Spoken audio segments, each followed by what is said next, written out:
Hello. Bless up, bless up, bless up, bless up, bless up. Super special guest in the building. Nice to meet you, Javi. Bless up, bless up, bless up. Javi, nice to okay. Yo, you forget your name? You forget your name? Javi too. I'm Ari. I'm Javi too. I wonder why I go me I say no one Ari and one Javi. It's crazy. My bad. See with her, she lose her head from time to Yeah, I time. did. Oh boy. Huh? Next side? Okay, alright. Come. Hi. Oh, Okay. he's with you? Yeah, mom, a second. Okay, cool. Son. Son, yes, could I see that party, man? You got Woolmans though. Yeah, you just have a Woolmans look, boy. Yeah. You What just have a year? Woolmans look, boy. We graduated 2013, graduated in 2017. See that? Him never really go when me dead. But we just know it's a Woolmans.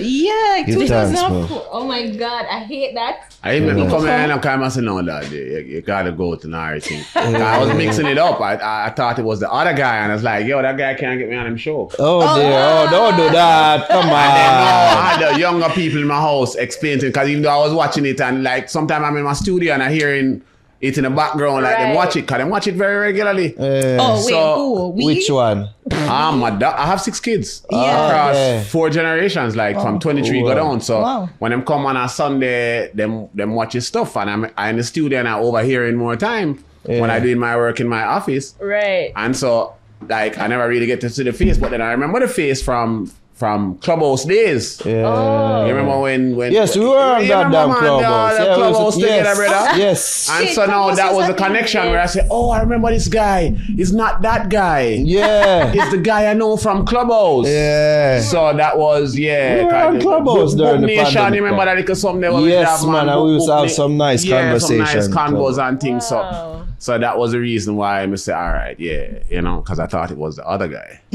Honestly, Hey, you should you go to couldn't the get me other to guy. come. No. Why not? You know, I have a standard. Oh, come on. I have a standard. You know that, man. You tell him. We're about unity and love. We are. And that's the whole thing. Like, you know, you can't have a platform of this nature where I say, you know, even in my own family where I say 2 to 3 generations absorbing your content, and I don't think people understand the platform that they have within the space. It's you know, it's like we're going through a generational transitional complex for the last couple of years. Yeah. And we're at a point now where, you know, we're sort of in our own spaces. And if we can collectively work together in our own spaces, you know, we can rise the bar, right? That's all it takes right now, you know? So there needs to be no fighting over who is who. Oh, yeah. You know, just try to consistency is the only thing that creates improvement and standard, right? Yeah.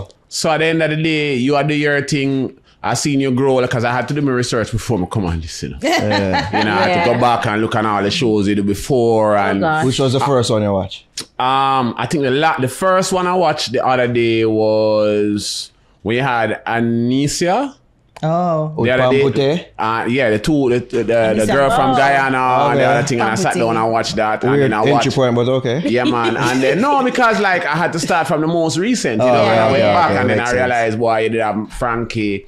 You had the General Laing, you know, the original Laing himself, and Unrelated? and we are related. We are related. Really? Okay. You know, the Laing name is very synonymous with entertainment in Jamaica from as far back as you can think. Leslie Laing, who played on over 1,149 different songs between 1952 and 1966, when him dead, basically just dead as a pauper. Wow. And so when I found out that family history is one of the reasons that motivated me to be in the music business, we're like, no, you have to make money from music. Yeah. Can you hear an elder like that? 1,150 tune. And he died a pauper. No, wow. As I guess that back then, them really never know for monetize. No, you know, because when you listen to them, most of them will tell you, so them never know, so they could have buy a shirt, much less a car, much less a house outside. The idea them days, it was you go to the dance and you hear a song and you get an intellectual masturbation or fight and you're high until the next morning and you go back to your like £5 a week work. Wow. You know, they didn't know it. What that was it. You get a kick out it, you get 2 girls, you get 2 skirts, you're good. I guess Life that's was why simple. So many Yeah. people, so many like parents or something like don't want their kids to pursue music? Because that was always the idea. Like, No, you know, I think Can't the make thing, money from it. yes, that in the uncertainty of music is what scares parents, because as I became a parent and you had like my daughter decide, boy, daddy, you know, I'm on something that music, I'm on to believe it. You get scared because you know firsthand what the whole thing is all about. Yeah. But then you realize, like, I remember when 'cause I went and dig up Protege out of country, and Protege come town, and his mother decided, say, yo, I'm giving you a year before you have to go and do something. You know? And that was a pivotal point I think, in the whole space of music, where I saw that a whole different generation. Because when I started music, you're workless. You left school, you have your CXC, you're workless. You're workless. You got ganja too, you're bound for dead, you're done. That's it, life is over. You are born. You know? And you fight along the way, and then you see a guy like Protege come along, and then you see a mother, like his mother, who say, all right, I'm going to give you a chance. And then you see parents like Kabaka Pyramid, who said, well, let us embrace you. And then you realize now, like, parents are like, hey, when you look now, the parents are night to day to the artists that you see that their parents are, but the parents are like, hey, it's working for him, you know? He understands his placement in the industry, and I'm glad that we're at this point. You guys, years ago, if you had this, your parents probably like, what are you really doing? absolutely. Like Naro, don't you No, think they that, still say to this day, lad. you know, is this thing really working out? I don't understand it. How is it? You sure you really want to do this? You sure you really want to do this? No, Why my parents don't you support move me. on to radio now? You know, no. We're on the radio. I mean, let's call that up. You know, that might happen again, but you know, Yeah. And the thing is that even their generation now are... Yeah, we're being started. We're don't in even the know flow, who man. introduce. No. Me there give a big intro, but like, him no want me do it. All right. Can you tell the people? but no, Naro.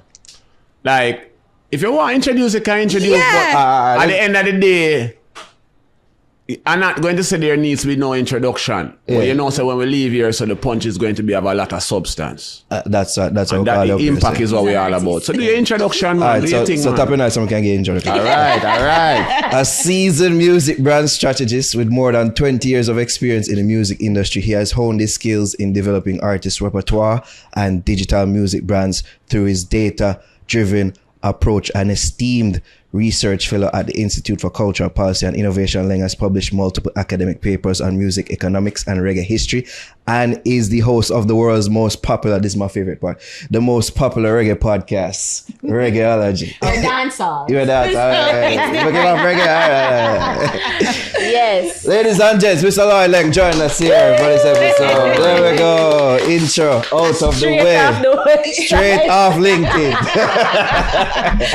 But, Straight you know, off LinkedIn. I'm familiar with you on social media. I think the first video that I'm trying to remember what it is, but you're talking about branding, like, and the position of like artists, you know, for brand. And I was like, that's true. And then, you know, like, if you know, doing my research on this, and I'm like, you're a brand strategist. That's what it says in the bio. Yeah, that's what I am. So- That's what I have eventually. Because you see, life is something that takes you along a journey, you know. You don't leave. I remember back in the days, you used to see your uncle leave school from the university with zoology, but he's in finance. How does that work out? Yeah, facts. You know? Because my friend have a history degree and she works in the bank. Like, how does that work out? It's adaptability. And I think at this point, over years and exposure and mentorship with some of what I would consider some of the best in the business across the scope of sales and marketing in Jamaica, general consumer sales and marketing, as well as music. You know, we're talking people like Gussie Clark here. That have mentored me. I'm coming from back, like, I started in this business picking up patty down by tasties for Donovan Germain. I was a gopher at 13. I've been in this business from the age of 13. Summer jobs. The SOB. Yeah, man. A send out boy. Send out boy, gopher. Yeah. That's how You know? that's how enough And- great people start. Yeah, enough people don't realize that you know, you'd be like, why don't stop? But you know what? That provided me a seat where most people could not be, because I was in the room like a fly on the wall. I was a gopher boy. I heard things and be in that room that most people in the business never heard in terms of negotiation and points. And that allowed me, like, yo, this is intriguing. Like, yo, yes, I'm on there. And you always had the intention to be in the business? No, because my family I mean, if anybody know my family background, I'll tell you, Jamaica's first supermodel. Yes. That's my mother, right? Wow. So, I'm like, you know, you grow under the shadow of that light. It's like, yo, you know what, nothing. So my first foray was in technology, but entertainment comes as a natural part of, you know, you talk as a family, you know. So eventually, it just Like segued you- into that. That's whereabouts. Alta Laing, and to this day is still a pioneer around the world. In you know, Yeah. she do her thing. That's She do her thing. incredible. You know, that's big foot. That's like a 13 by 6 foot. You know, that's not a regular size shoe. I'm just trying to walk in my 9.5. You know, and see what we can do. But Yeah. but over the years, we've helped develop a number of music brands along the way, not just in terms of artists, but also branding. I mean, if anybody outside of the space know, I'm the music director at Edge 105 FM. I've been a founding member of that organization from day one.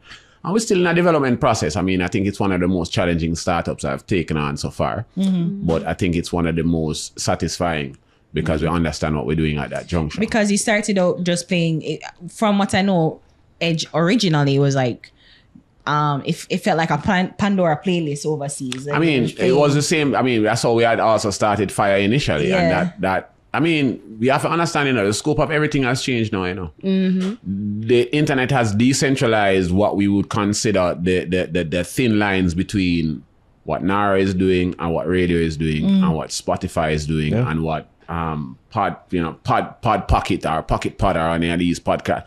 You're all within the same space now. Radio is competing with podcast and streaming. Yeah, even earlier I was going to say, like, my mom, you know, her generation now, they're in tune with what's going on like, via YouTube and them type They're of catching up. platform. They're catching up because YouTube now, whereas, you know, we have taken on TikTok now. TikTok is the new Google in terms of search engine. shit. And Yeah, that's why my mom not have a problem with me not being on radio. I'm like, my son up on YouTube. Yeah, man. She understands Look at the because platform that he has built. it took them a while to understand the scope. Because Yes. I remember years ago, like, okay, so you're an artist, so how many seen a record? Or where is your CD? Like, you had to go to that family reunion or your Christmas and you have to make sure say you have 20 CD, you know, else you're not really doing anything in your life as an artist. Like, where is the tangibility of this thing that you're doing? Yeah. You know? But I think it has that this decentralization of the internet has allowed parents, and I think that a lot of parents caught on during COVID. So that also sort of narrow the gap and create a little bit more appreciation and sensibility for what, you know, the next generation is doing. And for those who in that older generation have sense, I realize that they're actually trying to give some support. You know what I mean? There are quite a few elders who realize, you know, are the youth them time now? Let's see how we can support them and leave a legacy for ourselves. You know? Sometimes it takes them a while, but when they do get on board, they're usually fully Yeah, on board. man. And then you have the elders there who've been fighting a long time to make it happen for the youths them. And I mean, honestly, you know, I can name, you had one recently on it, and that was very convincing for me to come here today. Frankie Music. You know, they have people like Dennis Howard, Teddy Laidley, Evan Mullins. You know, there are some people who fighting quietly on the music to just make sure so there's some sort of equity. You know, at least for us in this space. Dennis Howard, I say like he's a mentor of yours, huh? Dennis Howard? Yeah. Dennis Howard know me from my eye and knee. Teddy Laidley know my eye from me, because this business is a business where we have to understand that the music business is a community-based business. You know? But most people don't get that. Oh, the one man in the island thing is what has shot the business. Yeah. You know, That's it's the about thing. community and networking. I have seen artists go out there and them simply cannot hold a conversation that makes people think that they have the intellectual capacity for you to invest their money in them. A basic thing like that. Like we go to dinner just to have a little fish, figure it out over by Glorious, and they're like, that nigga has nothing between his ears. Wow. And it is what it is. How often you find that to be the case? More or less now than back then, because I think a lot of bright youths are entering the business now. Youth who them are do them little background and them research and them asking questions, and they have the humility to ask a dumb question once and learn from that experience. And I think that it's generally changing now, because like, we can't really look on the youth them and tell them what to do. You know, my father 6 picnic. We have to nurture the youth them. If you decide say you want to do what you do well, hey, do what you do. Yeah. But along the way, do it properly. It's simple. Learn from mistakes. Not just learn from mistakes. If you're going to execute, like I tell people all the way, there are 2 standards to anything. There's a Japanese standard and there's the German standard. The German standard is about discipline. The Japanese standard is about adaptability and innovation. So choose one and stick to it. German's rigidity, for real. But Germans mean excellence. Like, me, I think about like they mercy. More than one way for skin a cat. You know, Exactly. Two different ways of going about things. That's basically it. There are two ways to skin You a cat. support Germany football side. They're supposed to know that. No, I get that. They're but, not the flairiest. But no, but, I just feel like when you said that, I mean, there's a Japanese way and a German way. There's a way of stringent discipline. yes, German. And there's a way of innovative adaptability. Flow. You can drop a Toyota off of a building and it starts. But if you decide that you want to run a German vehicle outside of the scope when it tells you inside of the dashboard that, yo, I am low on oil, it is going to mash up. It is not a Japanese car that will like, I'll burn without oil until another 5,000 miles. No, 2 miles more, you're dead. I gave you a symbol. Hey, buy a new car. Yeah. You're supposed to know what I'm going. You're supposed to know what I'm going. It one. What are you saying? No, What are you saying? No, Yeah. More zero in pan artist branding. Yes, that's what I want to know. What does that entail? Yeah. All right. How you fit into that? No, it's not a matter of how I fit into it, you know. Branding is what it is. And every product is a brand or has to be a brand. There has to be a relatable story, a narrative, a certain conditional peace of mind, knowing the quality of content or food or whatever it is you're consuming. And that is what a brand is. That's why people go into the store and play two berries a man for me. Ain't nobody going there and be like, no, play two berries a man, play two that, and then people are complaining, boy, every time you come in here, a two berries you want or two Dennis Brown. It's a matter of quality standard. Nobody not gatekeeping anybody. You understand what I'm saying? It's a matter of quality standard. There are other cars on the market, you know, besides from Benz and BMW, you know. Yeah. And you can take your risk to drive it, you know. Don't blame anybody. Let the buyer beware. Your choice. So do you help artists like figure out their brand, or is it that if an artist already has a brand, like do you amplify that brand? All right. So there are two ways that you approach brand. If an artist has a brand or has brand potential, because if you come to me and you already have a brand, there are only two things you're going to come to me for. Either what you call brand innovation to take the brand to the next level, or to try and find adaptability within the brand, which allows us now to say, okay, you have a brand now, you're at the point of maturity. How can we now find other avenues or ways of you making passive revenue stream out there? Nobody now booking no more. But guess what? We have a great catalog. You know what I'm saying? You spread out the thing. Yeah. Okay. Or, boy, you're a young diamond in the rough. Let's polish you off, brush you up, get you to work with some solid people, put out a certain timeline. Let's trigger the algorithm. And let's do that over the course of 6 to 9 months. Okay. Most artists, they like Usain Bolt. No, quick. Them, they had 9.7 seconds, and that is why the industry is in a shambles, because nobody have no stamina or discipline.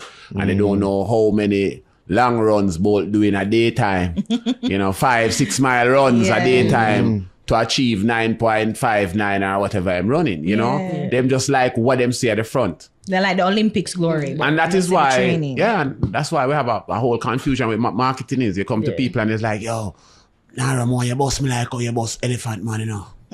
Yeah, can you say, that is what I want. It's not a shop. Yeah. And our industry is suffering from that. So they're not trusting the process. It's not even trusting the process. Trust the process that's designed for you. Yeah. But let's talk about that, because, I mean, how can you then? Is it that you need to convince an artist that, and I guess maybe if convincing is in your work, but it's like, hey, I want this, like, I want to do this and I need to do this, but can't happen if you say the timeline to have 6 to 8 months and it not happening at the 6 months. Well, a lot of artists don't understand what a consultant is. Okay. And that is the problem. When you're driving down the road and heading to country and you see that sign that says deep corner, if you know what you're saying, you run off in a swamp, that is your problem. If you're coming up to the road and its sign says slow, 80 mile, crossing ahead, and you decide, say, you want to 100 and go lick down the people and pick me. It is what it is. Consultants provide signs. We're not here, we are not preachers. We're not trying to preach you the gospel of good marketing. We're giving you a strategic plan. If you as a client want to listen to it and want to do something else, then by all means. But at the end of the day, no, it's documented that we have already had a time plan and a map.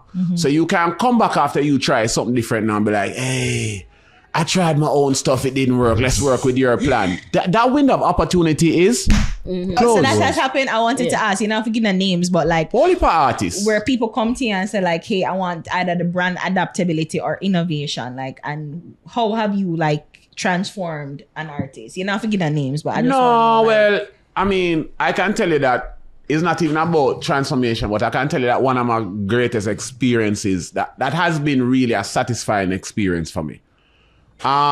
Because it was outside of my scope, but I come from a very, very spiritual family, religious family, right?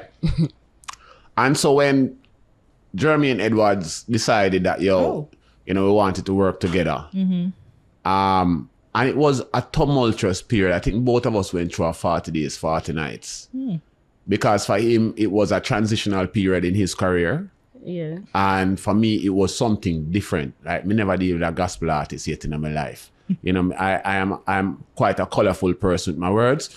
So, you know, yeah, that's not and the you type smoke and you drink. Yeah, but then his approach to his spirituality, it really, even for me, changed how I look on the whole scope. You know what I mean?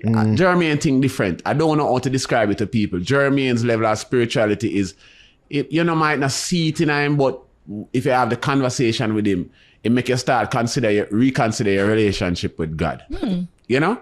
And during that period, me can tell you, so there was a lot of reconsideration that draw me closer. But out of it was a lot of satisfaction, because at the time, you know, everybody look for dancehall to be the biggest thing. And then Jermaine was the biggest thing for 2023. And we at home did not even recognize it. And then that is how we just realized, say, yo, we're just a waste. We're just like a waste market. You have a man who signed the biggest deal in the history of reggae, No Noise. You don't even come on your show. You don't even invite the man on your show. The man who signed the biggest deal in the history of reggae. And then Jermaine was like, okay, don't worry about it. And went on to be the soundtrack of Apple's 2023 campaign. Like, Apple is announcing their launch and it's a Jamaican song and nobody down here don't even twinkle a bell. Wait, so thank you for sunshine, thank you for rain? Of course. That's Jermaine Edwards. No, I know that, but I didn't know that that was a song that he used. Yeah. Jermaine Edwards has the biggest song for 2023. Them could have drift on V8 some more. It's 20 Jermaine Edwards. I think it's V6. No. Whatever they want to do. V8, V6. You can't compare, you can't like put Jermaine in like a gospel artist with I'm just saying, song a song. Good songs are made every day. Great songs are get played. And Jermaine's song was the #1 song for 2023. But guess what? It's gospel. Yeah. It's not hot. It's not sexy. You know? Nobody not throwing bottles at them or there's no conversation. Oh, no, it's gospel. Well, that was due in part to the kid, right? Huh? To the youth was singing the song. That was due in part to. No. Let's not. that wasn't big on TikTok, wasn't it? Hold on. Because it wasn't the song released before. Everybody wants to look on it from that point of view, but you can't look on it like that because music is a collaborative spirit. There's no one chip in a bag. Have you ever gone to the supermarket and bought one chip in a chippy's bag, sir? Damn near close with Lay's. All right. Damn near close But, with you know, there's no one chip in a bag. Music is a collaborative environment. I mean, the fact that we could, you know, as the gospel say, you know, as a child shall lead them. Is a little youth come back and make we know say gospel is hip and like we can go back to gospel and we can revisit gospel and say, and, you know, tune in back to a new generation of gospel musicians coming out. They have some DJ out there right now and spit some gospel like right now. Bounty Killer need to really sign them. So wait, how were you integral in Jermaine's? I negotiated the contract and signed the deal. Oh shit. Oh, so that's what you do. Like you talk to the labels and them something there.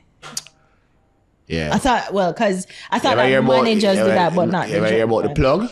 Yeah. All right, You 220. use the plug. Nice. So then when you say, but then the thing is like, I mean, I was thinking about that. Like, I wasn't even thinking about Jermaine because I never seen no article about Jermaine. Because it's not sexy. It's not hip. It's not in. You know what I mean? You know what? Let me check But Jermaine. I mean, regardless, I think that we Jermaine would have Edwards at least DM. seen something like Like, you need to bring Whenever send him a message. Okay, yeah. I'm telling you, Sometimes I man. send people like, them just Man, never. and I was like, you know, that's one of the interviews I was looking back for when I was like, you guys didn't interview Jermaine Edwards? Like, no.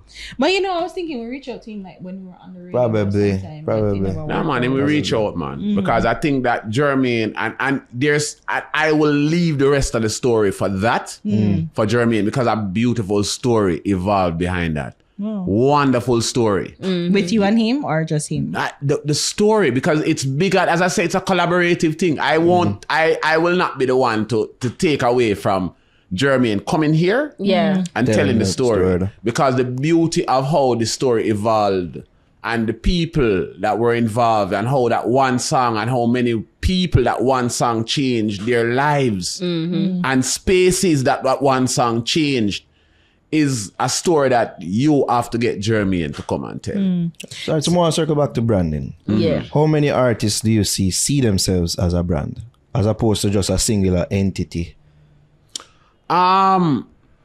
Intellectual masturbation is an epidemic amongst artists. Podcast artist.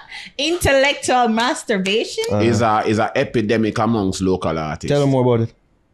Them just like yes people and people telling them shit sound good and them like people always up in them ass blowing hot shit and hot fire. No, they don't like that. Why? Don't like that, Mr. Lang. They like that. Real people around them, Mr. Lang. They like real people who tell them yes. So when you pinch them, they have flesh and they say yes. Where them pinching them? That's it.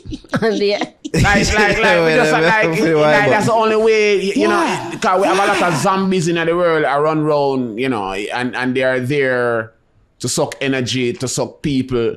A lot of artists in the business not here to be entrepreneurs. They are looking at breasts to suck. Yeah. Him say it all the time, so them just a look girl like. I mean, you have some that is one of the scopes of what we call, because remember too, you know, look girl in Jamaica is an extreme sport, you know. You have different ways of doing it. Yeah. Just like when you're going to hunt, some people hunt with bow and arrow, some people hunt with big gun, some people hunt with sniper. Some people pretend to be artists. Give themselves a greater sense of importance. Yeah, man. You know, my God. 86 streams, but I'm on the billboard in, you know, for $40 for 15 seconds, in, you know, and I'm sure that to the girl, like, man, song this dropping up. See it, me on the billboard, you know, see it. So that's why you post it. Huh? So that's why you post it. I thought that was like, look at that, like you can. That was years market ago. There's yourself. years ago when you really work with the artist and then you struggle and then you reach the label and then the label spend the money and you go to Times Square and see the artist. That time is just the one that wrap around like this. There's no, you know, video. You have pull around. And you stand up and you're like, yeah, we're bossing the artist. Yeah, we reach foreign look on thing. Now it's $40 for 15 seconds and you can buy it from Jamaica and schedule the time that you want to video it. Wow. It is what it is. Everything is up for sale. It's not that and special. and that's why people complain about gatekeeping. You know, like, hey, let's put some shards in that. You know, the whole thing is a tuna can line, but let's put a little glass in there. You know, let's chuck a couple of nails. Trying a few little rust. It ain't gonna hurt nobody. It's gonna add a little flavor to the thing. I will call it dancehall. Jesus, what? Wait, what? You lost me. Wait, what you mean? Because there's no standard to the thing anymore. And then when people implement quality control, you hear that you're gatekeeping. Yeah. I saw an incident happen the other day. I don't know if you saw it. I think it's Not Nice had a rhythm out the other day. Yeah, Street Vibes. So he was taking the same approach as that authorization, and then authorization campaign, Yeah. and him lock it up. Yeah. And Fight some against. guy decides him flying from Canada for Not Nice to tell him why him tell him Sam can't be on him own rhythm. Like, come on, man. The sense of Not Nice, bad entitlement man. in his business right now is just almost like it's a joke. Not Nice, bad man. Him don't like the youths there. Yeah, man. Him don't like the youths Yeah, them. man, Him fight not- against. him a fight against the youth them and basically, you know, you must come and shit in the middle of my house and I shouldn't complain. Yeah, why artists have this sense of entitlement? Yeah. That's something that we always talk about, like Because even them have behind closed doors. The and like, intellectual why? masturbation. Is as they intellectual talk about. masturbation? Yeah. People adore them. It's a drug, you know. Like you see that Damian Marley song when I'm a mere mortal again. So when all the lights gone. Yeah. Like, All right. Do you know? And this is a serious thing because we see it crop up one day and we keep playing around with this thing. A lot artists, especially, and we are talking within the creative space, you know. Yeah. Their mental fortitude is fickle, you know. No matter how you see them put on the personality that they're this big, strong, bold, and rough, you know. They're mental to most artists are on the verge of a thing them called gelatophilia. Wow. Wow, that word that stump you are. Stop me. Look it up. Gelatophilia. Look it up. It is a condition in which they like the attention, any attention they get from people, whether people are laugh after them or otherwise, but they get that attention. Most are on that fringe. Wait, You understand? Because at the end of the day, it's like we see it all the while. January is what we call the gimmicks month, right? So after Sting, we always get a bag of gimmicks. Yeah. And it just, this year of all years, I've been in this business for 25 years actively. And this year of all years, I see it extend to a month. I thought January was like 11 months by itself. It kind of was. January was Yes. that time. January was January 8th. It's almost like kind of seep into February. I want probably to say January 31st. And so, you know, at the end of the day, it was like, you know, when everybody else was collaborating, we here clashing. And I'm like, why can't we get it? Why can't we understand what we need to do? Like, just understand with basic assignment. A month after clashing month too. A month after clashing month, we decided that we were going to take up clashing. And then those who clashing from the homegrown space are the ones who did not get any sort of matriculation out of it. Let's just put it that way. It never pay off for anybody. It just never pay off for any. It was a whole month wasted. Well, there's a Billboard article that people point towards and say you're wrong. Hey, Billboard can't say anything, them don't live here. I'm talking what's happening in the streets of Kingston. Like, people want to know, we are here in a homegrown environment.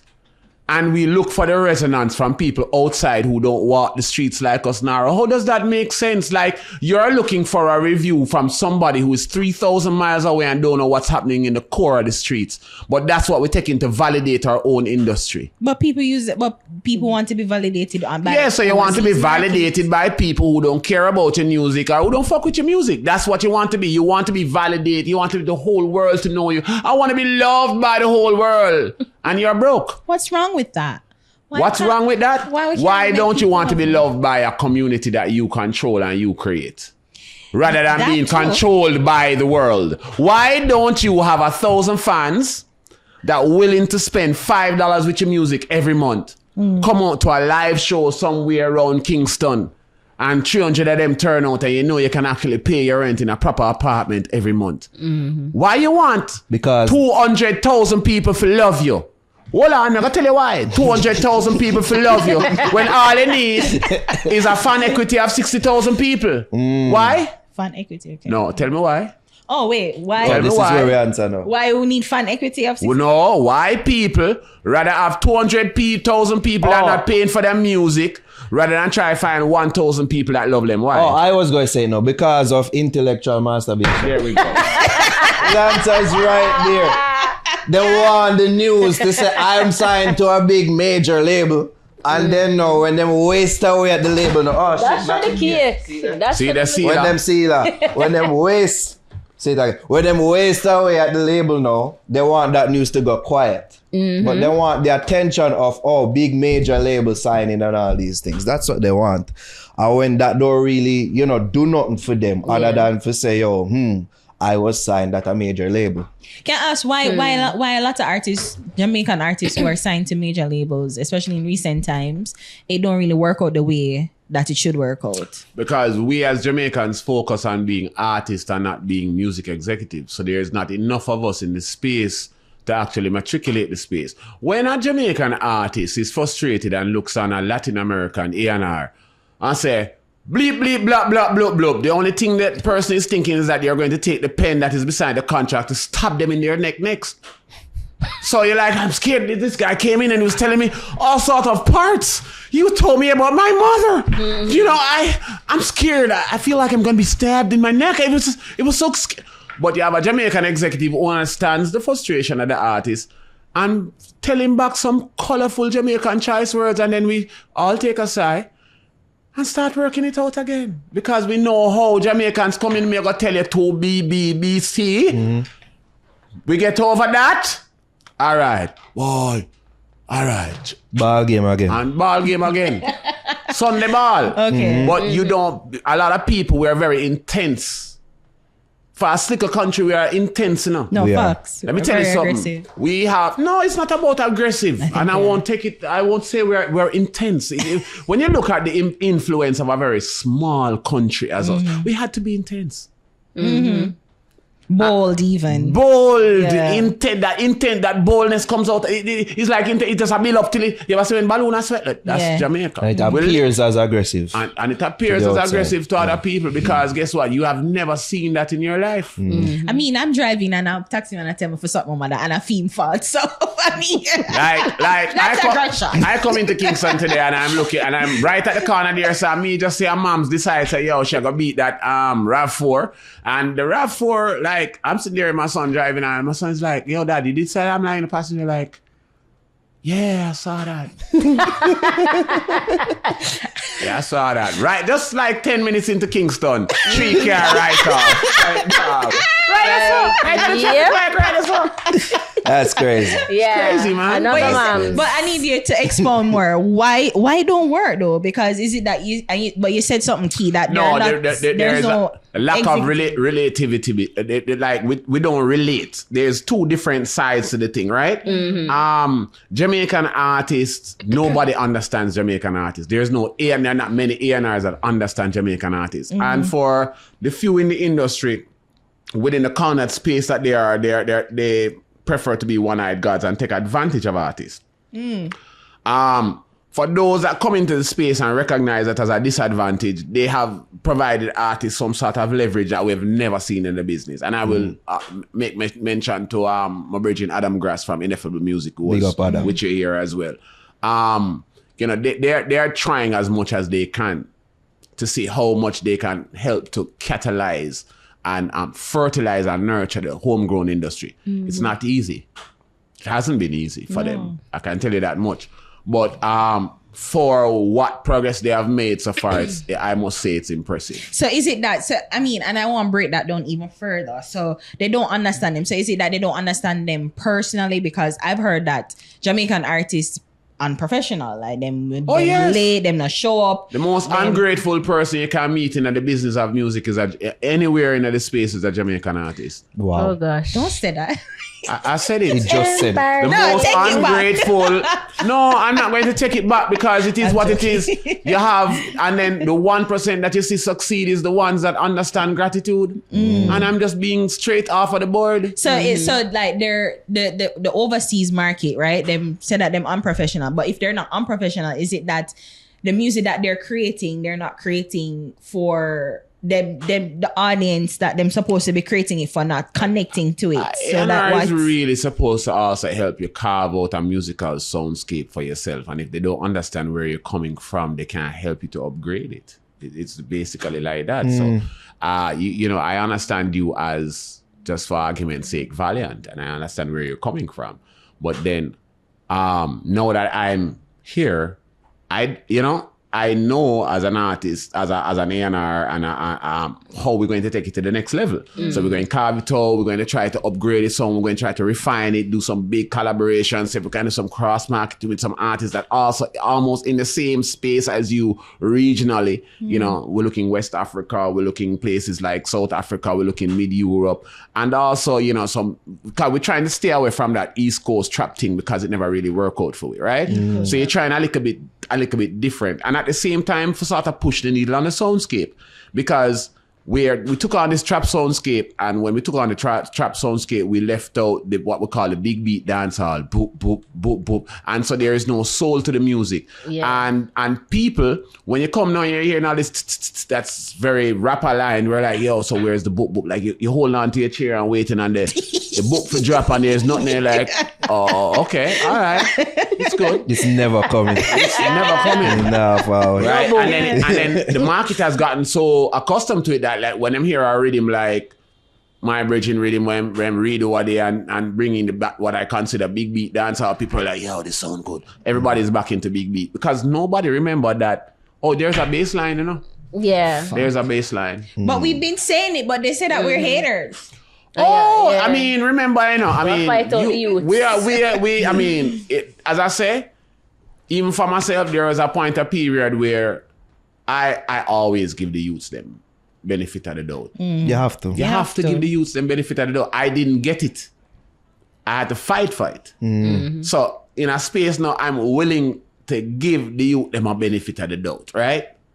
But when it becomes a joke, then like, all right, let's pull the team back. It's not the first time we tried something like Trap Hall and it failed. You know, there was Soge, there was what they call it, spongy reggae. There's been so many derivatives of trying a little thing, jazz reggae, and you know what I mean, and also hip hop dance, all sort of something that just never really stick. You know, there are still some remnants on the wall. We still pick, you know, from that palette now and a year again, but nothing really stick. You get me I say? Trap dancehall. All right, what did we learn out of the trap dancehall experience? That, yo, we can push the needle on fusion. Reggae fusion was one thing. You remember reggae fusion? Yes. I remember that. And we all call that hip-hop reggae and roll them boy, they don't try. But at the end of the day, we're like, yo, it still have a sound. That took us into the international scope. Now them youth try them thing. What was the result? It wasn't successful, but guess what we learned from every experiment? What makes sense? Yeah. What makes sense? We can push the needle on fusion. We can go outside the box a little bit more than we thought. So how do we pull that back home and then we don't come again? That's our biggest thing as Jamaicans, you know. We don't come again. So how do we further push that? Experimentation. We need artists and the youth them in the business need to stop watch what them brethren do and compare themselves to what them are brethren do and think, okay, I'm meeting the standard. Do what it's an art form, my brother. The only way that we're going to find distinct talent is by artists or talent doing distinct things. That's the only way it's going to come down to the ground. I think it nearly zeroing on something else for key to, you know, artists. A lot of them aren't really artists. No, you have entertainers different from artists. That sir. is true. Yeah. And that's something that we also have a very blurred borderline No, within we the don't. industry. We don't. We can't tell the difference. We can't tell the difference. We can't tell the difference between a minstrel, an artist, and a musician. My God, you're minstrel? Minstrel. Minstrel? Really, minstrel? That's so offensive. Yeah, give me some example of minstrels. But we have them every day. We have them every day. Them come. All right, like over the last, during COVID, we had a lot of tinned minstrels. So let's leave it at that. Tin. Tinned. I'm trying to figure out. Narrative, but it's Do I blurt a name? No. You make a post. Crazy. All right, look. You make a post that 2023 has proven that geriatric artists have no place in modern dance. Expound. Do I need to expound when you have the video evidence of that? Leave it alone, man. On a seat.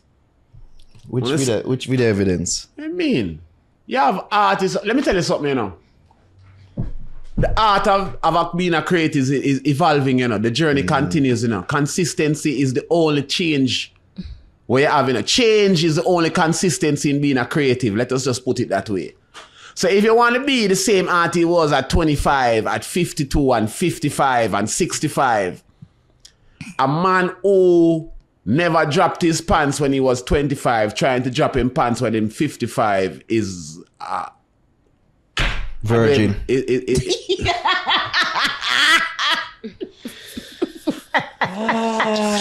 Why not just so link? He's a shadow of himself. I had to dig deep feet. He's a shadow of himself. He's a shadow of himself. Yeah. Especially one that people revered and respected with almost a high level of reverence. And so I don't think artists need to bring them when you reach a certain level, because there is tell the lady always say this, there's a trend to how artists move, you know, you grow and then you die and then you decline. Now decline don't mean you're off. No. You understand what I'm saying? Yeah. Like I see one of the biggest bounce backs in the business and I respect it. It's Bounty Killer. Bounty Killer made a bad move the other day when they did that album. And I said that publicly. But what Bounty realized... The sham. Yeah, that whole album thing there was just like a sham. I feel like we have to... I would need to ask you We further have to about it, but defend okay, it. go ahead. Like a sham. But I realized that Bounty Killer bounced back because he realized, hey, my audience has grown with me. Yeah. My audience have money. And so I'm going to feed into that audience. And that's what Bounty doing now. And it's working for him. And nobody realized that Bounty has made that transition. He's made that transition. You see, what we talk about, adaptability, killer, Bounty Killer. And that's why he still exists to this day. Bounty Killer up to about 3 years ago was going to give us an album called Kings of Kings. And all of us here with Paddington. Kingston. We asked him about Kings it. of Kingston. Yeah. No, because Bounty realized that Kings of Kingston was yesterday. Oh. I'm saying put it on the back burner. It's still like a drop. Because he might do it eventually when timing is everything, but him just realize at the time where he is, that was not it. Would you say the same thing for the Sham album, the Giant album? I think that was already in the pipeline, so he just had to make that flow. So why do you think it never worked? Or is it works? What do you mean? No, you said it never. No, you said it I never say it never worked. Oh, is it never? I just say it just never had the impact that we all expected. We're talking Okay. like let's be honest here. Like me and I wanna go mince no words, bro. We're talking Baby Sham, Bounty Killer, Bounty Killer. And Dave Kelly. It did not have the impact that we all expected. And I was one of them who expected a lot more out of that album than it did. But the numbers have revealed itself. They are there. It is what it is. And we all learn from it. You think it was a timing thing? I just think that it was not a matter of timing in terms of when it was released. I just think timing in sound. It was dated. Right. So you're saying that the sound never really worked with No, it never fit in. Not like what you heard, like coming off of Bounty Killer last album. This album would be like behind that album in terms of like timeline. It's just older than what we heard was coming for Kings of Kingston. So that the expectation wasn't there. Maybe, well, the thing is that they were trying to feed the audience that was hungry for that sound, because it felt like it was missing. Yeah, but then think about you having a room full of hungry people. We'll all go on a beach trip, right? We'll come back and we're hungry, right? And then Ari decides that she's just going to rush and cook you some food. And then as hungry as the food tastes, like, shit, we're going to eat it? I'm It's not that we never... better eat It's it. not that we never believe, say, boy, Ari could have did cook it, but boy, we have been hungry now. This is not it. I am not a connoisseur of shit. So, no. To answer your question, no. Eat You it at the better eat bathroom it after. and enjoy it. You gotta enjoy. No. When me ask for a cup of tea with hot lime water. Yeah. Let me have a cup of tea before me eat that. Oh gosh. We made another post. We asked about this now. Most creatives understand the art of the craft, but not the business of the art. So let me ask you this. What do they misunderstand about the business of the art? That you need a team that understands the business of the art so that you can focus on creating the art, so that I can sell the art. You see, collectively, an artist is what they have always been, a walking salesman. They don't like that term because it's a level, it sounds very humble or beneath them, because an artist is supposed to be a star, but you're a walking salesman. You know what I mean? They You're don't like the door-to-door salesman. door to idea. door, same way, door to door, because back in the days, that was how a lot of artists who we don't even know them names now built them big mansions there in the hills of Stony Hill, door to door, selling them records from the tip of Florida to the top of to the top of East Coast, walking around selling them records. You know what I mean? Because you didn't have to be the biggest name back then to make an honest living out of music. You had to have a good record, and you have to have some people where you know, and you have your bill out a little sales script, and you and you know you're going to travel, and you rent a little car, and you drive full of record, and you know you go take up 2 little vending booth, and you go do your thing. You know what I mean? And you hustle, honest in the streets, muddy hustle. No, it is no one that we tell me about. Check me out on Spotify. Reach out on Instagram. Which leads to my next question. Is it better for them to more the independent route than to rely on a label? Rely on our label or even some of these streaming platforms that sort of rape the artists them all. No, well, you have to understand the economics of music. Most artists don't understand the economics of music. A label is a bank. And just like with any bank, an artist has to build equity. And that equity is built within his funds. So if I go to the bank and I want to borrow some money and I have no equity, what is going to happen, sir? My interest rate is going to be higher than the normal interest rate. Or I might not even get the loan. Right. Or if I'm going to get the loan, I might get less than I want to, and then give me a high interest rate. I'm going to take it because, boy, I don't have nothing to put up as security. But if I spend the time and find 1,000 fans who, on average, a fan email is valued at $6.72. So if I find a fan who willing to fuck with my music, just $2, $5, you know, I have a new single, boom, them willing to spend $2 on it. Right? Same way you're not going to spend a little thing on Timo and Sharon and Sheen and all of these places. Spend $2 with the artist, right? And if that happens and an artist have 1,000 fans, just 1,000 fans, the average artist can build a fan equity of $60,000 a year. Now, when a label come to you, you think none of these other very petty labels, I know what you did. I saw that post and I knew it. I know it was shade. I knew it was shade. Continue. It's a shadow. Big up shadow. Right? Very petty labels who come and want to give you a little or nothing because you have fan equity. You know your fan equity. So you have to come to the table. Just like how if you had a nail shop or you had a supermarket or a clothing store and you're making 60 grand a year, right? And then I wanted to buy it. I have to pay you based upon your earnings over a number of years, maybe 6 or 7 times your earnings. So instead of you coming to me with like 5 grand, bro, my minimum negotiation is 5 times EBTA. So that's like 300 grand. Don't come talk to me unless you're talking to me 350 over. You understand what I'm saying? Yeah. Because I can actually go and build my fan base year to year and earn that probably in 2-3 years without having to commit to you. But then you see the fans probably even don't, name of the fans, the artists don't get that. They just think that them just get, maybe they don't even get that. The 60,000, them never probably earn 60,000 at one sitting or one time. No, you're not going to earn it. The 61, when they get it 60 up front, it's like, oh shit, that's a lot of money. Yeah, but you see, that's a problem with people. Like, would you rather grow a tree that can then bear fruit, bear a whole bunch of OTET apples, right? Then a guy come to you and be like, hey, can I buy some apples from you? And you're like, no worry, man. Me chop down the whole tree and give you. That don't make no sense. Have the whole tree. No, that don't make no sense. That sounds so like Jamaican, signing for. That's what most of us do because we go into this business without fan equity.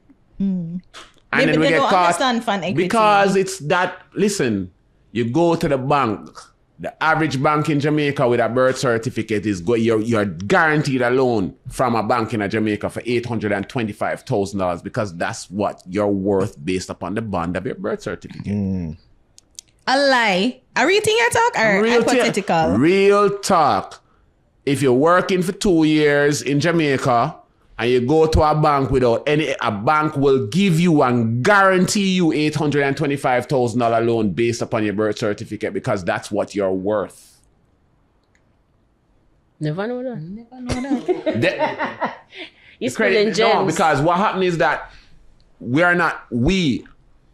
are entities that's supposed to create equity for ourselves. And so we believe that having a job is equity. Having a job isn't equity. Equity is building something that is a tangible security that you can use forward to further your investments. So when you have all of your publishing correct, you have all of your royalties correct, you can go and borrow. There are companies out there that will lend you money based upon how much royalty you're making year to year, month to month. Because being an artist is a cash flow poor business.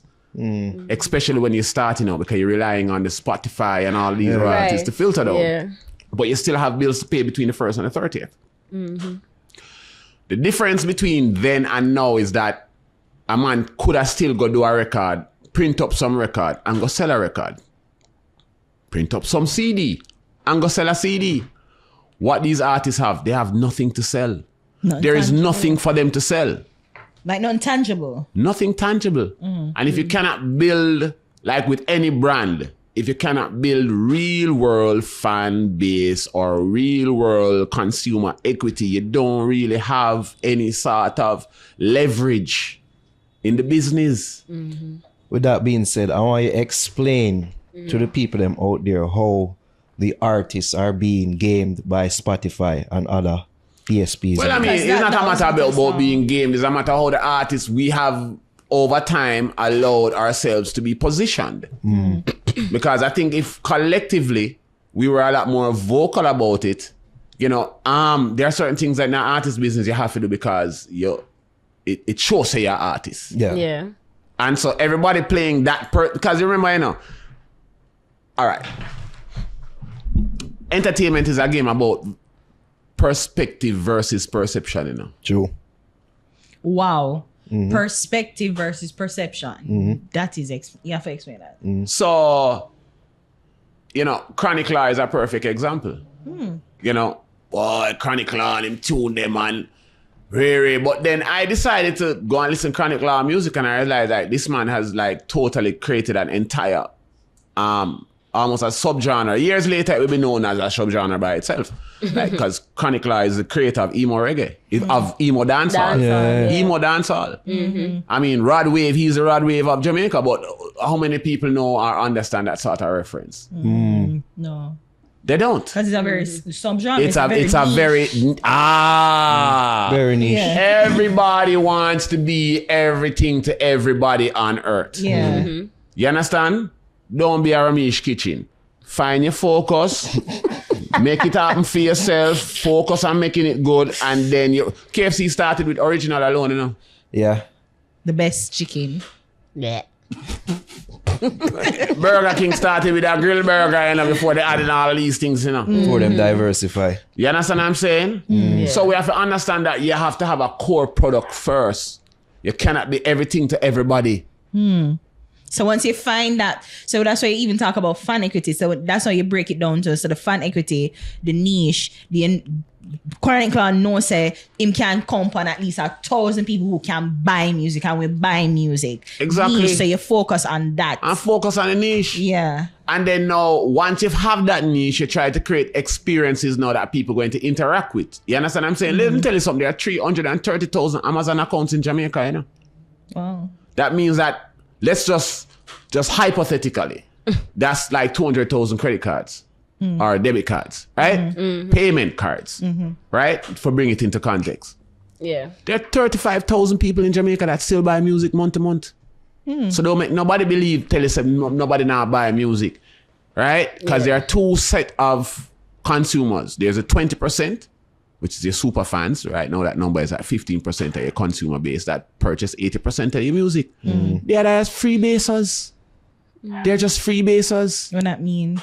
That What is a YouTuber? freebaser? Freebaser is somebody that basically them no pay for nothing, them no use nothing, and then them go tell you say, you know, I've seen people, you know, come on radio in an hour and look for an artist, them interview and say, well, I don't buy music, I just download it from YouTube.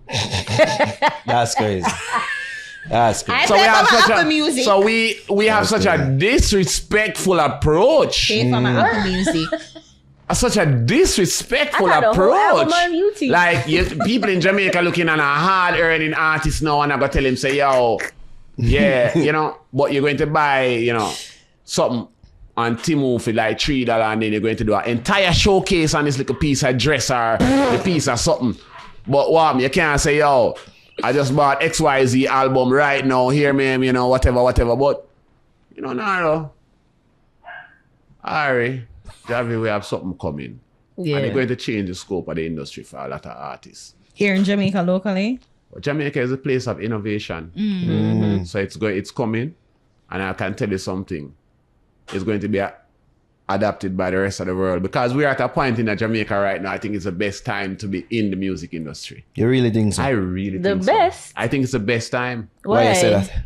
Because the real strong artists always rise out of circumstances. Like if you know, the Chinese say it, you make cash out of crisis. And we're in a time now where, you know, look at what's happening with TikTok.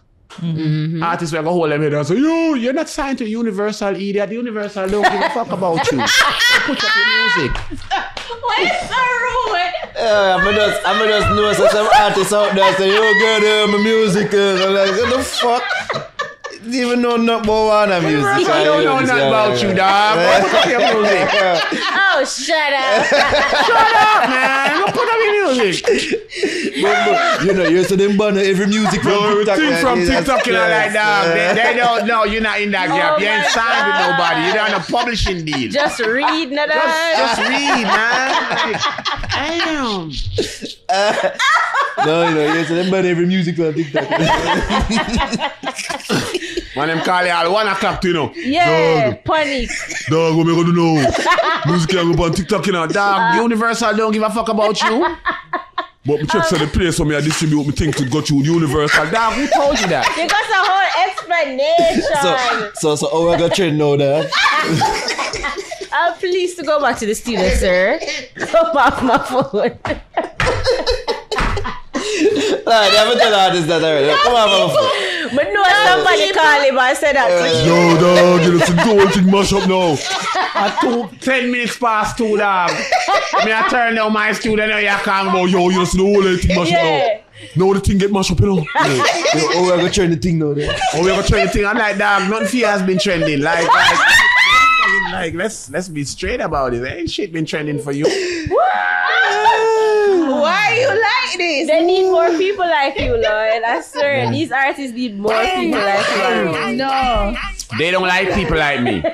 Never that. I ain't saying yes. You know? Man, them come to you and them like play the music and them, you know, turn up the music and and then everything is off key and you sit there like, Turn that shit off.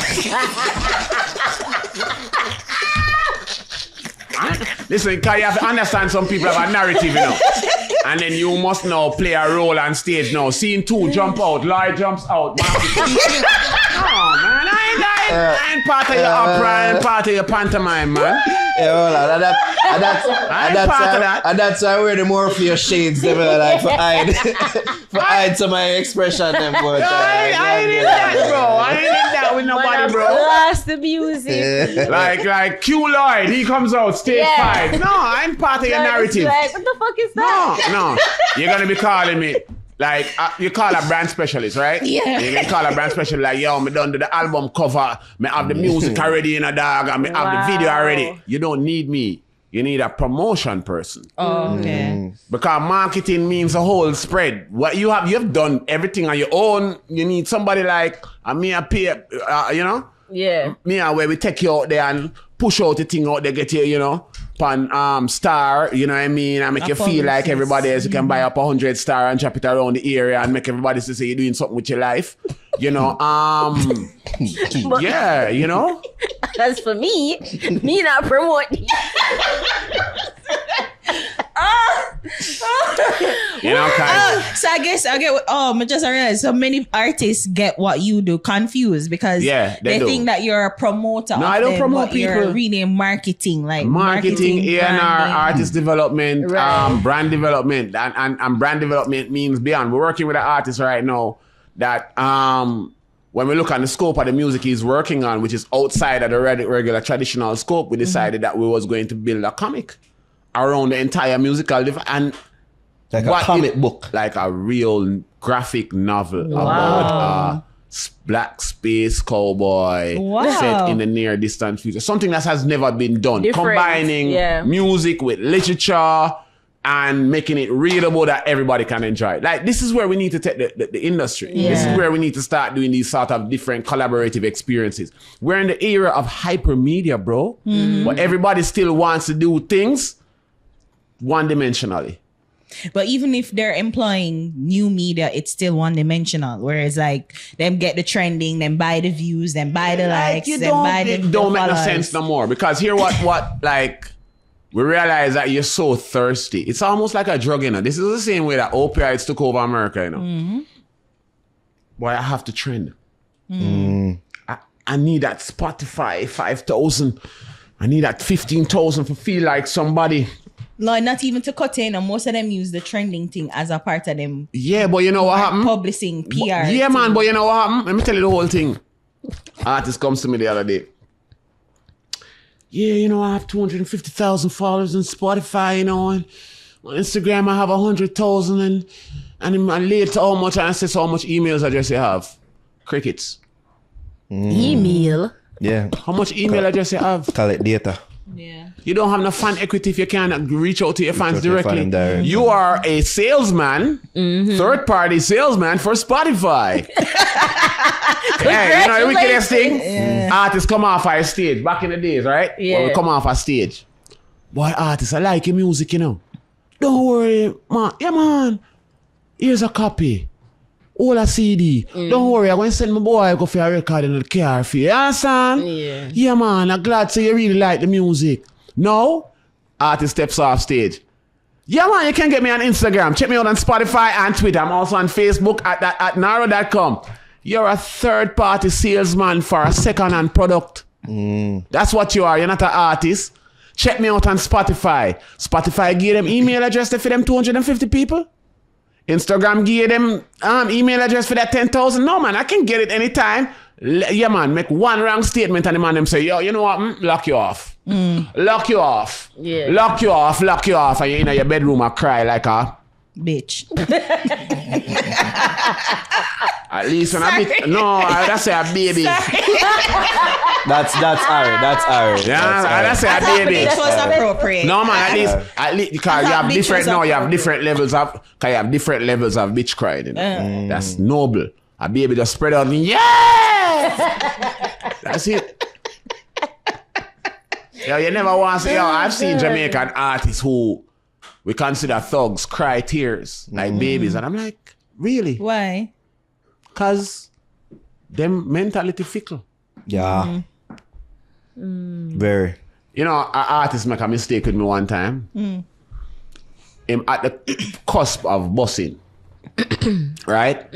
And things are going on well for the artist now and everything. But he is having an imposter syndrome now. Cause him don't believe that him should really there where him there, and him believe that any move him going to make now going to mash up this opportunity that has appeared for him in life. And in the stress of the moment, the man called me 4:30 one morning, you know. It's always that call. And I say, I'm like, yo, you don't pay me enough to call me at 4:30 in my wife on my bed. Like, how much me have to pay you? I say, oh, you fucked tonight. Come off on my phone and don't call back my phone again. That wasn't with me and him. Said that already. You know. Come off on my phone. Come off on my phone. Come off on my phone. Wow. Because you're like, you have money now. You never know. You're going through imposter syndrome. Me who help you get there, you're going to look at me. How much money? So you wanted me to pay me money so you can call me at 4:30 night with my wife. No, unintelligibly. You know, you say half of them, brother. So me tell you, them some ungrateful fuckers. Yeah. And then the artists them that remember the people them. People going to change in an area. You know, people get other management. Them going to move on. It's life. But it's life. But guess what? That is always consistent with change. Respect. True. Yes. Indeed. It shows who you are. Indeed. That is it. Who you are. Yeah. That is it. Indeed. You understand? Yeah. So the same way me call artists in Jamaica have a thing, you know, when them want bust, you know. My God. Yeah, my God, every day them there, yeah. My God, you don't know, you know. You drop the one song in the area, then get a little You thing reach now, you know. deity level. No, you reach general. Yeah. Then you reach governor. Yeah. Then you reach Father. Then you reach elder. Then you reach pussy hole. Then you just drop off, you know, you're not like... Clip. That's so funny. My God. The life cycle of respect. The artist clip that. Yeah. Elder. That much. That's true. That's hilarious. That's True, you call at the one time, you know, brother, them call it before. Yo, tomorrow morning we have a 9 o'clock session. 8:30, oh my God. Just tell the people them to let me through the gate and them at the front, you know. Them after the first single. Yo, where you there? Yo, I just reach out gate, my general. Cause you don't know, you know, a new machine, you know, we have to deal with the thing, you know. Yo, how me I call you for the last 3 calls and I can't get you? boy, you don't know a thing going on. Artist life, you know. Yeah.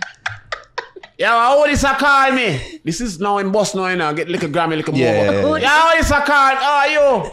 Yo, what go on? Where they pan? Yo, tell him something not there, dog. Then when them drop off now, my God. Where is the site? Doing something for me now, please.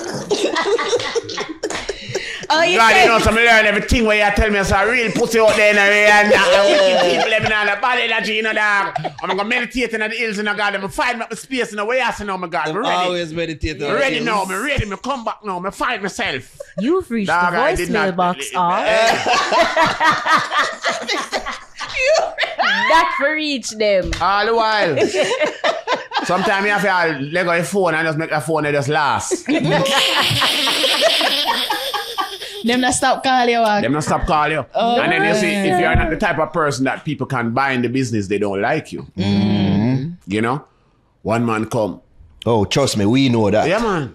Bio. So now how much right now for company show? And then what we are realizing in the business is that when you reach the buyout level, like I saw something happen, but I think was a detriment for what we consider as local. Because you see, we are a very small space. So you have people like yourself and the other man show and the other show and the other show. The shows need to be in their own niche and in their own space. Everybody can't be everything to everybody. There's not one chip in a bag. But when you reach the level now that anybody can buy a space, buy a playlist, buy a radio, buy that, and then you buy into a program that most people see as a milestone in their life, then what is the sense? Like now, if people can buy and come on your show, what is the sense? This is supposed to be a show that an artist realize that him reach a certain level in life or somebody in the business, and when coming a narrow show means that no, it's a different dimension to the thing. We need levels to this shit, bro. Then when you play the Costa Cup, we just don't play one match and we go to the finals. You never see there's levels to this shit, bro. And people don't respect the levels. And that's the problem with the industry. How much we buy if you get panned up? How much we buy over this? And then you sell yourself a story. But real people that can move needles don't want to be a part of that. Gotta put in the work. It is what it is, my bro. It is what it is. Yo, we need to do a part 3 and a part 3 and a part 4. Right? Mr. You need Lloyd to be Laing. on this for the rest of the year. Yeah, I see it. Right? So man, just anytime I'm ready, man, in the call and That's we'll be there. Sometime in the debate, but you can always link up the same way you link up with the little white boy the other day. We can always link up. Which one? That No, was white another boy one link up too. with that. Maury. Elias. Oh, Maury. Colin. You mean Elias? Elias, yes. Elias. Elias. Yo, you never agreed with him, say like with dance or jump off a cliff. Like, I don't 2010. understand how you take up a washed up old white man for come and reflect on a homegrown industry. That was very disrespectful. Oh, but I wow. would just consider it your youthful exuberance in trying to find and stretch the borderlines of what we need to do in the industry. So I'll give you the benefit of the doubt. But don't you ever try to bring a white boy to come and talk about our own industry. This is a homegrown industry. If you want a white boy, you have a white boy. You have a good Jewish white boy you can always call on. Who that, Adam? Adam Grass. So then what is good versus Yeah, what? yeah, Maury because him not good? Jewish. Oh. Maury good. no. Oh, Maury not good and Adam good. Because Maury don't... When last Maury work with anybody in our business? How old are you? Jesus age. All right. 2010, how old were you? I don't know. Not Jesus age. Let me tell you something in this business of entertainment. You're as last good as your last trick. And anybody you bring in on your show, you look on them last trick. And understand. Because you're good as your last trick. And that's how it is in the entertainment Well, yeah, business. that's pretty good trick. It's just that, as you probably have said, like the Him time have no pass. trick. So wasn't it Sean? A trick Wasn't it lock Sean? off and his trick is a now generation. You cannot use old people to come and reference young people in our generation. We must protect the young flowers them in our garden. Don't all use old foot to come and trample them because them have a different mentality. Them remember say old people they part of thing, you know. if you don't do it my way, it don't work. I'm a father of 6 children and I understand one thing. Nurture. That motherfucker was not nurturing nobody. Him come here to tell me how skilly bang and then him chat himself because he's on a campaign paid for by very petty people. But him not work with them again. I did not say, I don't know who you're talking about. I don't know who you're I'm talking so about. What are we talking about? confused. I Well, have no, I don't know who you're talking about. okay. I don't know. But who all I'm talking saying about is either. that he's on a campaign that is definitely fueled by very petty people. And I leave it at that. Is it that? Is it that? Is it that he's an outsider and hearing them things are from outside? No, because we just is not stupid enough valid? that, you know, if you bring a white man and tell us he's Jesus, we believe anything. But then what you say Adam is a good one. Like what the difference? Like the two of them have the same. It's just that Maury is older than Adam. No? No? Look at the work where Adam Grass do and what Ineffable Music does. Look at the community that they've created and what they provide. You have to understand the essence of the business, you know. Maury is just look on the ecosystem, bro. That the man them from Ineffable bringing come. Don't watch them whether them Jew, black or whatever. Are you bring up? Yeah, but here what I'm not. Because I will tell people I'm not a Jew, but I have, you know, I have Jewish intentions.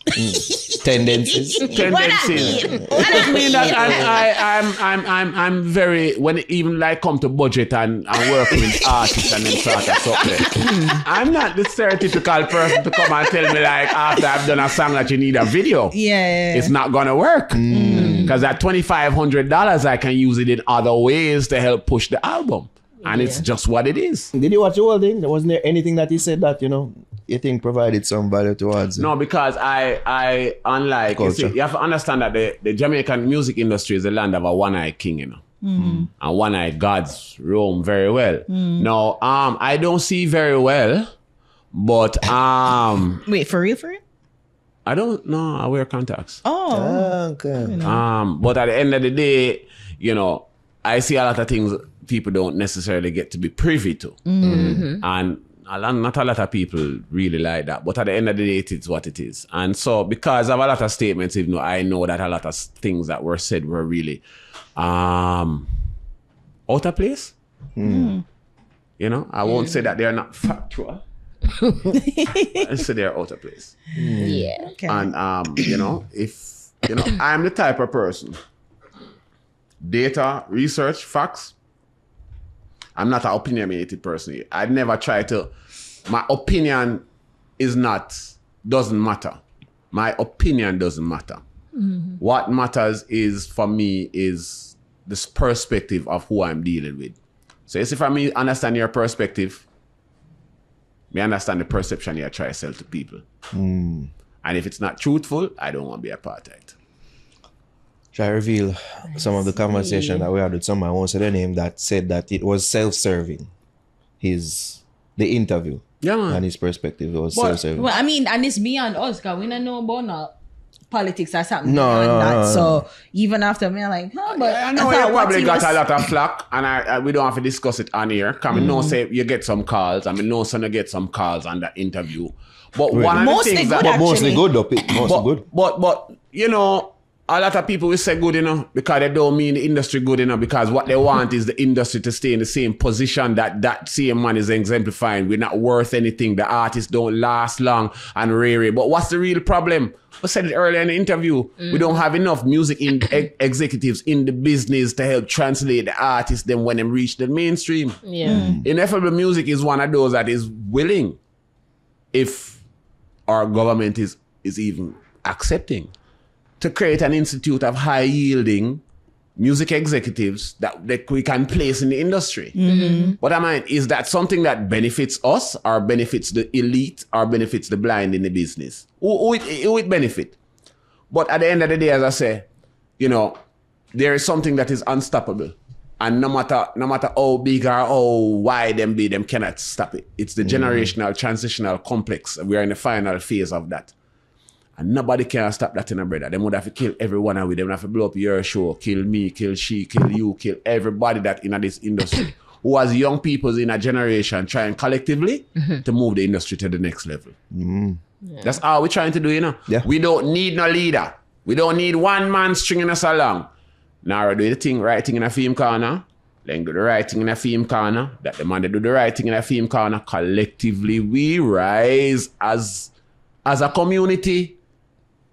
There needs to be no one chip in a bag, bro. Yeah. We need to be a package. But I mean, I think essentially saying the same thing. Yeah, of course. Who? Me and him? Yeah. No, we're not saying the same thing. Because it's like, We're not being the same thing. We don't have a local industry. If right now me leave here, so I say, yo, I want to go buy a piece of music. There is no play with the land of reggae. Like, let us...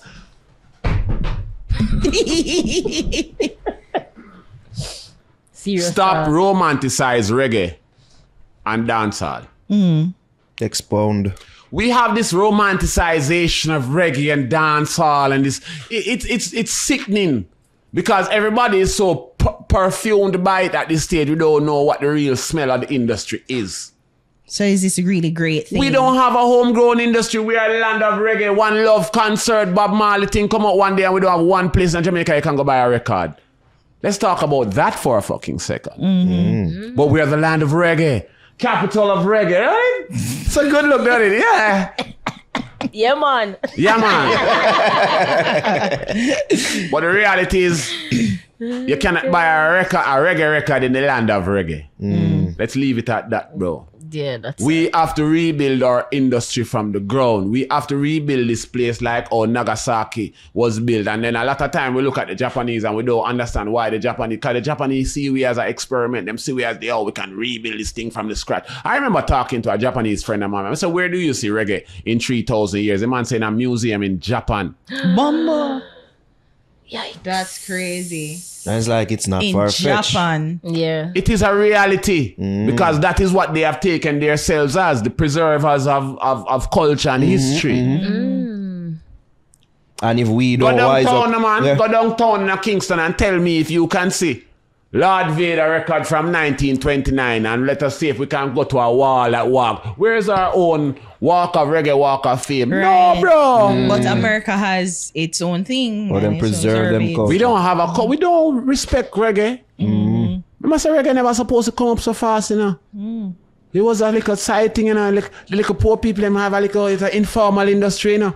To this very day, if you look on the balance sheet of the country, we are placed in the informal industry, informal sector categories. We are informal industry in a dog. Music. Music, you know. The country great. Reggae in a dog. Yeah. Them are gonna say we're poor and we can't afford for do something like that. Oh, I mean, I remember the other day, somebody I had that argument, you know. Jamaican people can't afford to buy music. And I look on the guy page, but him have a F30 BMW. Him wear Rolex watches. Him and him girl there ROK hotel every day, but you can't spend $2 and buy a Jamaican music. Like, bro, like, him go to artist show, so I say you rather risk your BMW watch your girl and $2,000 and tell me you support an artist when all it takes is if you spend $2. I'm not asking you to go to a show. Spend $2 on your favorite artist every time him drop a tune. How much is a box food now? Brother. $1,000, $1,600 depending on what you like. And a coffin box. And we are asked if you spend $2, when I ask to spend $500 on an artist, bro. So what I do? And half of the people them still not go show, and when they go show not jump fence. And then you know like when the artists don't deal with the no and run go a foreign like Shensia here. I serve in a buckle no more. And what? She must serve a buckle forever, Shensia. Move on. No. And we have to understand that if we mean anything for artists, we want to see them go into the international space because we're not spending the money on the music. Oh, you mean, I don't know much time listen to it on YouTube.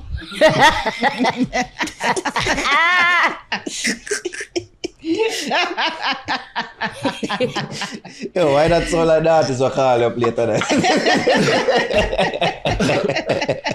Like, let's as consumers, the same way we run down. We see the new thing now, everybody have on TikTok now, what them call it, over the fence. Also. Yeah, the DH gates up now over the fence where them can get all sort of fake brand. Oh. Right? Yeah. And all we are asking for is buy a real artist music for $2 dog, and it's a problem. Jamaican people go, And so when you see the artist, them left you and go foreign and go bang, don't say nothing, cause you never do. When the artist did down, you go meh, and you never say more. And the reality, Jamaican people need to support the artists them now. It's true. I remember I go Exed and I kitchen a fight over Bounty Killer and the whole of the jar and I say the same way. Bounty Killer and Beanie Man, but I was a Bounty Killer fan. There's nothing where Killer do when me not there. You understand? When Bounty Killer move to Oaklands and Mr. Killer for the first time, I said, Jesus, my God. Them there's something that don't exist now in our music. Them the level of evangelism where me gonna all a sentence, but you know, Bounty Killer. Him did name Bounty Hunter, and you can tell the history like it's like an anime comic. Yeah. We don't have that level of fandom anymore. I remember I can go down to country now and look at me. I still have my first album LP when I buy before him was Bounty Killer, Bounty Hunter. I still have that down the country. Wow. And me are 46 now. So we have to understand that level of fandom don't work anymore. But guess what? If Bounty Killer put out music now, that makes sense and I can reach out, I will buy it. Because we have money to buy it now. You understand? But no, bro. I mean, like, when I was growing up, you know how much was it for buy a CD? Me go from paying $120 for a record. $120 when I used to buy a record for $20 in a dog. And then all of a sudden, it must be a CD for 12 bills. 12 bills? 12 bills could have taken me and a girl out for the night and I'm going to get peace, you know? Martin. Damn. That's a lot. Damn. I wish times would go back to them. Go back to them times. Yeah, now you gotta buy a Birkin. Now you have to buy a Birkin, bro. Before you even get her off the screen on the phone. You have to say, yo, come pick up the Birkin. I bought it, baby. I bought the Birkin. She's like, oh, we're gonna meet for the first time in IRL. Like, we really born at the wrong era, bro. Oh. You know what I mean?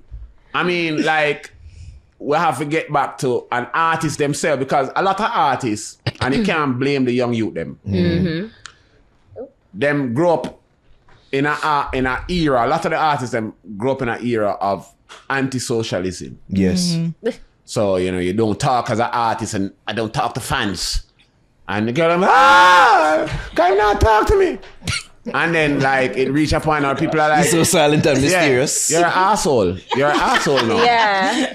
And then, you know what happened? It's not so bad when them when them antisocial, you know. But then when them come, like, to a forum like this, and them articulate, and you're like, wow, we don't really see you talk much in the public space, but when them come, you're done. You're done, dog. Yeah, man, say thing, you know, yeah. Bad here, man, say less. What? No, what the fuck, dog? Like, all right, now after 6 months we get to here at Nara Place, and this is what you're gonna be doing? I'd say less. Then no. Like, no, yeah, cute. God, man, you sound like one of the alien them from you remember that movie, the Galaxy Quest? Fuck out of here with that shit. Yeah, like, good. God. It's time to wrap this shit up. Yo, I'm gonna wrap up here, man. Another time I come back up on this here, dog. We need to preserve some of this shit. Yeah, I'll be back at another time and I'll always doing it. So when I have something that makes sense and you need to get a little comment in it past. But in the meantime, we give thanks. It is what it is. It is what it is. It is what it is. No matter. We have a segment called Bust the Youth Songs of the Week. We don't know if you have any young artists in mind, a song where you want to bust, put up. Well, a young artist still in a time, him go jail and come back. But Panic from the Panic and Emergency have a new tune out right now. Is a really, really, Wait, really his good name tune. is Panic and Emergency? Man, Panic from Panic. Treading on the streets. Yeah, that is a good song right now. You have a youth named Dan Gio. Champion Sound, Dan Gio. So yeah, use that one there. One song. One song. The one song for the week would be Danjio Champion. All right. Danjio Champion. Definitely champion. Champion sound. Yeah, okay, man. okay, Champion sound, man. Alright, yeah, Little copy. Lion sound, man. I need some reggae on me soul, rubber dub in the land. So me string up the whole complex. Sirata mix a microphone, power amps and the 5 column. Boom, that's how the bassline connect. That you they've been trying for a while. I watch him honing him craft. He's been very patient and I see him find him niche and him working on him sound. And artists like that we need to give a little appreciation to. You know what I mean? Well, this is the platform to do so. So Exactly. And let us and Naro, please maintain a platform like that for good artists. Because as I always say, I'm going to end the show like this. Good music is made every day, but only great music gets played. See that? There Yes. All right? Well, we have more artists to follow from us. All right, what your pick? My pick this week is Jalil Above Water. You don't go, I like that song. You have to be up Jalil. Rough seas of life are shaking me. Did the most high forsaken me. I know the rain fall for the righteous and the pagan. All right, so that was. Jalil Above Water. Yeah, right. Jawi, your artist that week. This week I'm using Jetty and the name of the song is Picture Perfect. Thought you said it was Jedi, but Return of Jedi.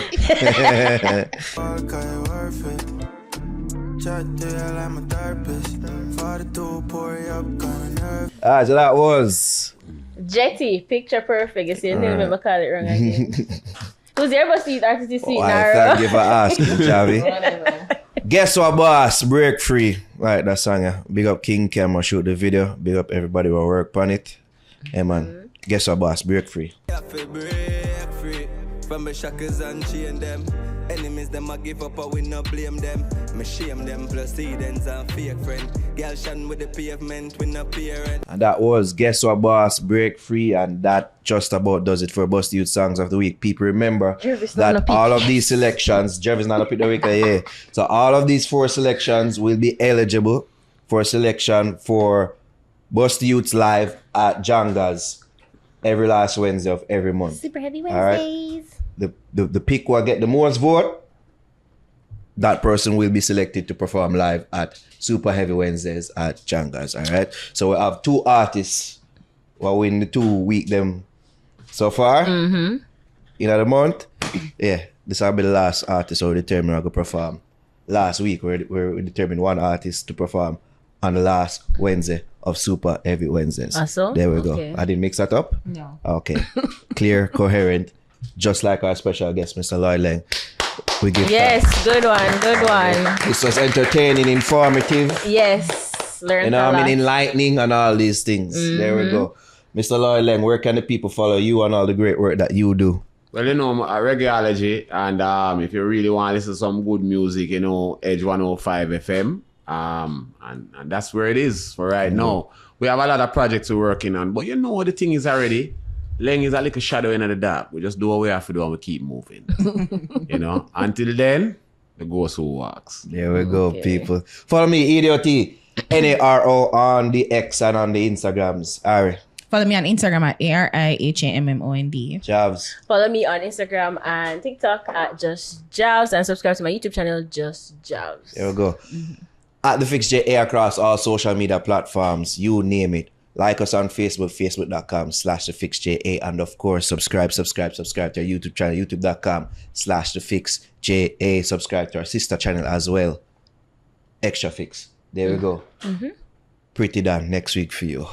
Next week. We got.